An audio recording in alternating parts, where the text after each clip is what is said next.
abraço, amigos, haja luz. Eu estou muito entusiasmado. Aqui no auditório apareceu um cara chamado Iluminado. Ele não quer aparecer aqui.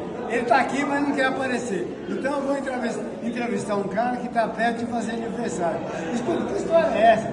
Outro dia nós ouvimos sobre eu sou o pão da vida. Agora eu sou a luz do mundo. Essa ministério é extraordinária. Eu gosto de comparar o Velho Testamento e o Novo. Me fala um pouco sobre isso, fala aí. Olha só, no Antigo Testamento a Bíblia diz que no princípio era o verbo, aliás, não, eram céus e terras. E que iluminava antigamente para Moisés era a presença do sol, que foi criado na verdade no quarto dia. Mas quando a gente vai para o Novo Testamento, a Bíblia diz que no princípio era Jesus. Jesus estava com Deus e era Deus, e a vida dele era que era a luz dos homens. Ou seja, antes mesmo do sol existir, já existia uma luz que brilhava sobre o sol e dava luminosidade a ele, que era o próprio Filho de Deus. Eu gosto de Isaías, que ele diz assim: o povo que andava em trevas viu uma grande luz.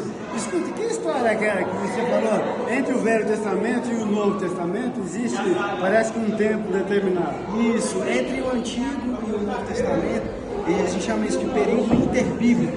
Existe um silêncio de Deus de 400 anos. Então todo o povo estava vivendo um período de escuridão, de domínio romano, de ausência da fala de Deus, mas que quando Jesus surge, a luz brilha sobre as trevas.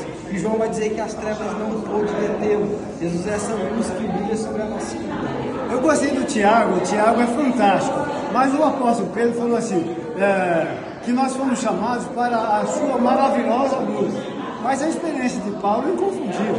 Não, presta atenção. Quando ele recebeu aquele resplendor, aquele facho de luz extraordinário, inclusive ele passou a ficar cego por 3 dias, né?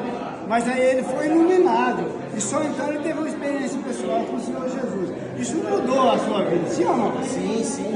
A gente costuma dizer que foi preciso Paulo ficar cego no entendimento humano para que ele passasse a enxergar no seu espírito, né? Então, às vezes Deus precisa nos cegar na nossa maneira de ser, pensar, agir, para que renasça uma nova luz que flui do seu espírito, né? O Espírito de Deus, a Bíblia chama ele de Pai das Luzes, que ilumina o nosso interior. Eu sei que você é um pesquisador. Que história é essa de massa polar, de massa? O Sol tem um bocado de massa. Conta pra mim essa história. Olha só, eu estava fazendo uma pesquisa que diz que dentro do Sol cabe mais ou menos 1.300.000 terras. E que a massa do Sol ela corresponde a 99% de todo o sistema solar, de planetas e tudo. Então imagina, né? O judeu ouvindo isso e pensando, essa grandeza inteira do Sol na realidade está contida em uma pessoa. Jesus é esse Sol que ilumina e que na realidade dá sentido para a existência humana. E não é o Sol, na verdade, que está iluminando, é o próprio Deus que ilumina, resplandece e sustenta toda a nossa vida. Não, eu gostei daquela pesquisa. Não, aquela você matou a pau, sinceramente. Porque a sua esposa estava ansiosa e você também, o casal, estava desejosos, né? Vocês de ter um filho, né?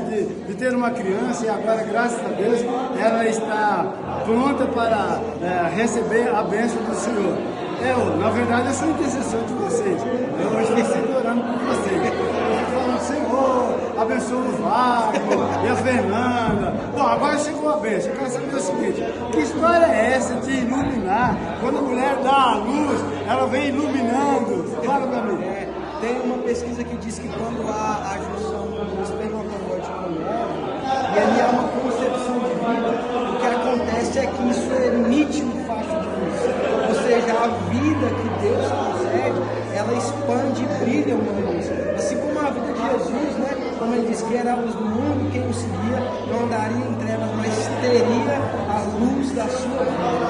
A vida de Jesus é a luz que a gente precisa. Haja luz, eu sou a luz do mundo. Um abraço, Jesus te ama.